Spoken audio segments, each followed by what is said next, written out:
नवनवीन व्हिडिओ पाहण्यासाठी व आमच्या सोबत राहण्यासाठी चॅनलला सबस्क्राइब करायला विसरू नका। तर बघा काय शासनाने झालेलं याच्यात काय म्हटलेलं आहे।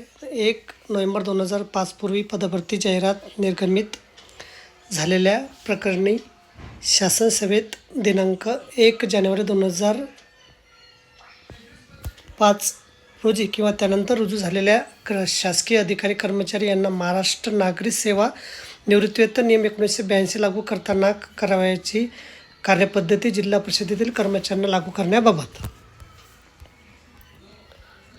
वित्त विभागाकडील संदर्भाधीन क्रमांक 2 येथील दिनांक 2 मे 2025 रोजीच्या शासन परिपत्रकान्वये दिनांक 1 नोव्हेंबर 2005 पूर्वी पदभरती जाहिरात निर्गमित झालेल्या प्रकरणी शासन सेवेत 1 जानेवारी 2005 रोजी किंवा त्यानंतर रुजू झालेल्या शासकीय अधिकारी कर्मचारी यांना महाराष्ट्र नागरी सेवा निवृत्तीवेतन नियम 1982 लागू करताना अवलंबावयाची कार्यपद्धती निर्गमित केली आहे।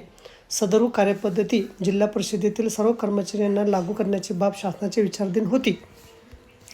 वित्त विभाग शासन परिपत्रक क्रमांक संकीर्ण 2024 प्रश्न क्रमांक 18 सेवा 4 दिनांक 2 मे 2024 मधील दिनांक 1 नोव्हेंबर 2005 पूर्वी पदभरती जाहिरात निर्गमित झालेल्या प्रकरणी जिल्हा परिषद सेवेत दिनांक 1 जानेवारी 2005 रोजी किंवा त्यानंतर रुजू झालेल्या कर्मचारी यांना महाराष्ट्र नागरी सेवा निवृत्तीवेतन नियम 1982 लागू करताना अवलंबावयाची कार्यपद्धती योग्य त्या फेरफारासह जिल्हा परिषदेतील सर्व कर्मचाऱ्यांना लागू करण्यात येत आहे। सदर शासन परिपत्रक महाराष्ट्र जिल्हा परिषद पंचायत समिती अधिनियम 1961 सन 1962 व महाराष्ट्र अधिनियम क्रमांक 5 च्या कलम 248 परंतु कान्वये प्रदान केलेल्या अधिकारान्वये तसे वित्त विभागाने दिनांक 18 मार्च 2026 रोजीच्या टिप्पणी दिलेल्या मान्यतेस अनुसरून निर्गमित करण्यात येत आहे।